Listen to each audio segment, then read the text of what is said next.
تفہیم القرآن، روزانہ ایک رکوع، ترجمہ و تفسیر کے ساتھ قرآن کو سمجھیں۔ سبسکرائب کریں اور جڑے رہیں۔ وَلَقَدْ أَرْسَلْنَا رُسُلًا مِّن قَبْلِكَ وَجَعَلْنَا لَهُمْ أَزْوَاجًا وَذُرِّيَّةً وَمَا كَانَ لِرَسُولٍ أَن يَأْتِيَ بِآيَةٍ إِلَّا بِإِذْنِ اللَّهِ لِكُلِّ أَجَلٍ كِتَابٌ۔ تم سے پہلے بھی ہم بہت سے رسول بھیج چکے ہیں اور ان کو ہم نے بیوی بچوں والا ہی بنایا تھا، اور کسی رسول کی بھی یہ طاقت نہ تھی کہ اللہ کے اذن کے بغیر کوئی نشانی خود لا دکھاتا۔ ہر دور کے لیے ایک کتاب ہے، ان کو ہم نے بیوی بچوں والا ہی بنایا تھا۔ یہ ایک اور اعتراض کا جواب ہے جو نبی صلی اللہ علیہ وسلم پر کیا جاتا تھا۔ وہ کہتے تھے کہ یہ اچھا نبی ہے جو بیوی اور بچے رکھتا ہے، بھلا پیغمبروں کو بھی خواہشات نفسانی سے کوئی تعلق ہو سکتا ہے؟ اللہ کے اذن کے بغیر کوئی نشانی خود لا دکھاتا۔ یہ بھی ایک اعتراض کا جواب ہے۔ مخالفین کہتے تھے کہ موسیٰ ید بیضا اور عصا لائے تھے، مسیح اندھوں کو بینا اور کوڑیوں کو تندرست کر دیتے تھے، صالح علیہ السلام نے اونٹنی کا نشان دکھایا تھا، تم کیا نشانی لے کر آئے ہو؟ اس کا جواب یہ دیا گیا ہے کہ جس نبی نے جو چیز بھی دکھائی ہے اپنے اختیار اور اپنی طاقت سے نہیں دکھائی ہے، اللہ نے جس وقت جس کے ذریعے سے جو کچھ ظاہر کرنا مناسب سمجھا وہ ظہور میں آیا۔ اب اگر اللہ کی مصلحت ہوگی تو جو کچھ وہ چاہے گا دکھائے گا۔ پیغمبر خود کسی خدائی اختیار کا مدعی نہیں ہے کہ تم اس سے نشانی دکھانے کا مطالبہ کرتے ہو۔ يَمْحُو اللَّهُ مَا يَشَاءُ وَيُثْبِتُ وَعِندَهُ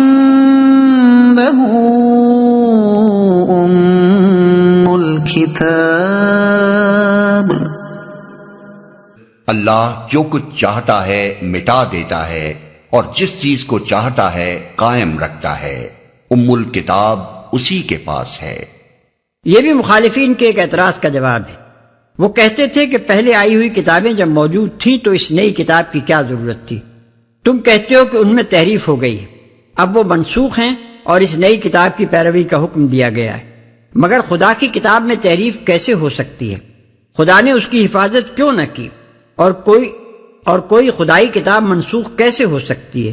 تم کہتے ہو کہ یہ اسی خدا کی کتاب ہے جس نے تورات و انجیل نازل کی تھی، مگر یہ کیا بات ہے کہ تمہارا طریقہ تورات کے بعض احکام کے خلاف ہے؟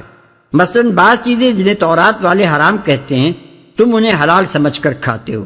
ان اعتراضات کے جوابات بعد کی صورتوں میں زیادہ تفصیل کے ساتھ دیے گئے ہیں، یہاں ان کا صرف ایک مختصر جامع جواب دے کر چھوڑ دیا گیا ہے۔ ام الکتاب کے معنی ہے اصل کتاب، یعنی وہ منبع، وہ سرچشمہ جس سے تمام کتب آسمانی نکلی ہیں۔ وَإِمَّا نُرِيَنَّكَ بَعْضَ الَّذِي نَعِدُهُمْ أَوْ نَتَوَفَّيَنَّكَ فَإِنَّمَا عَلَيْكَ الْبَلَاغُ وَعَلَيْنَا الْحِسَابُ۔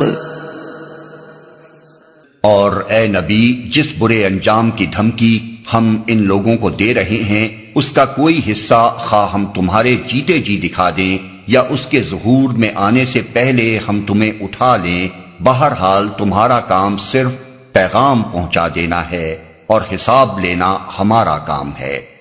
مطلب یہ ہے کہ تم اس فکر میں نہ پڑو کہ جن لوگوں نے تمہاری اس دعوت حق کو جھٹلا دیا ہے ان کا انجام کیا ہوتا ہے اور کب وہ ظہور میں آتا ہے۔ تمہارے سپرد جو کام کیا گیا ہے اسے پوری یکسوئی کے ساتھ کیے چلے جاؤ اور فیصلہ ہم پر چھوڑ دو۔ یہاں بظاہر خطاب نبی صلی اللہ علیہ وسلم سے ہے، مگر دراصل بات ان مخالفین کو سنانی مقصود ہے جو چیلنج کے انداز میں بار بار حضور سے کہتے تھے کہ ہماری جس شامت کی دھمکیاں تم ہمیں دیا کرتے ہو آخر وہ آ کیوں نہیں جاتی؟ أَوَلَمْ يَرَوْا أَنَّا نَأْتِي الْأَرْضَ نَنْقُصُهَا مِنْ أَطْرَافِهَا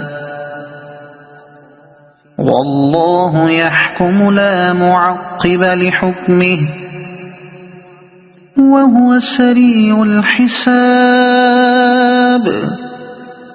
کیا یہ لوگ دیکھتے نہیں ہیں کہ ہم اس سرزمین پر چلے آ رہے ہیں اور اس کا دائرہ ہر طرف سے تنگ کرتے چلے آتے ہیں۔ اللہ حکومت کر رہا ہے، کوئی اس کے فیصلوں پر نظر ثانی کرنے والا نہیں ہے، اور اسے حساب لیتے کچھ دیر نہیں لگتی۔ اس کا دائرہ ہر طرف سے تنگ کرتے چلے آتے ہیں۔ یعنی کیا تمہارے مخالفین کو نظر نہیں آ رہا ہے کہ اسلام کا اثر سرزمین عرب کے گوشے گوشے میں پھیلتا جا رہا ہے اور چاروں طرف سے ان پر حلقہ تنگ ہوتا چلا جاتا ہے؟ یہ ان کی شامت کے آثار نہیں ہے تو کیا ہیں؟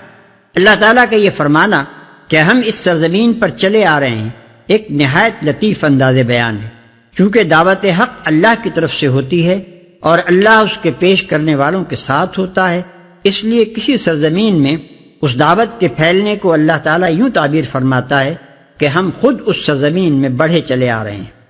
وَقَدْ مَكَرَ الَّذِينَ مِن قَبْلِهِمْ فَلِلَّهِ الْمَكْرُ جَمِيعًا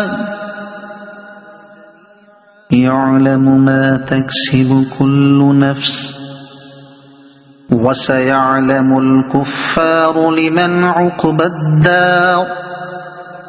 ان سے پہلے جو لوگ ہو گزرے ہیں وہ بھی بڑی بڑی چالیں چل چکے ہیں، مگر اصل فیصلہ کل چال تو پوری کی پوری اللہ ہی کے ہاتھ میں ہے۔ وہ جانتا ہے کہ کون کیا کچھ کمائی کر رہا ہے، اور عنقریب یہ منکرین حق دیکھ لیں گے کہ انجام کس کا بخیر ہوتا ہے۔ وہ بھی بڑی بڑی چالیں چل چکے ہیں۔ یعنی آج یہ کوئی نئی بات نہیں ہے کہ حق کی آواز کو دبانے کے لیے جھوٹ اور فریب اور ظلم کے ہتھیار استعمال کیے جا رہے ہیں۔ پچھلی تاریخ میں بارہا ایسی ہی چالوں سے دعوت حق کو شکست دینے کی کوششیں کی جا چکی ہیں۔ وَيَقُولُ الَّذِينَ كَفَرُوا لَسْتَ مُرْسَلًا قُلْ كَفَى بِاللَّهِ شَهِيدًا بَيْنِي وَبَيْنَكُمْ وَمَنْ عِندَهُ عِلْمُ الْكِتَابِ۔ یہ منکرین کہتے ہیں کہ تم خدا کے بھیجے ہوئے نہیں ہو، کہو میرے اور تمہارے درمیان اللہ کی گواہی کافی ہے، اور پھر ہر اس شخص کی گواہی جو کتاب آسمانی کا علم رکھتا ہے۔ یعنی ہر وہ شخص جو واقعی آسمانی کتابوں کے علم سے بہرور ہے اس بات کی شہادت دے گا کہ جو کچھ میں پیش کر رہا ہوں وہ وہی تعلیم ہے جو پچھلے انبیاء لے کر آئے تھے۔ اگر آپ کو یہ ویڈیو پسند آئی ہو تو اسے لائک کریں، دوسروں تک پہنچانے کے لیے شیئر کریں، اور مزید ایسی ہی معلوماتی ویڈیوز کے لیے ہمارے چینل عبد المالک ہاشمی کو سبسکرائب ضرور کریں۔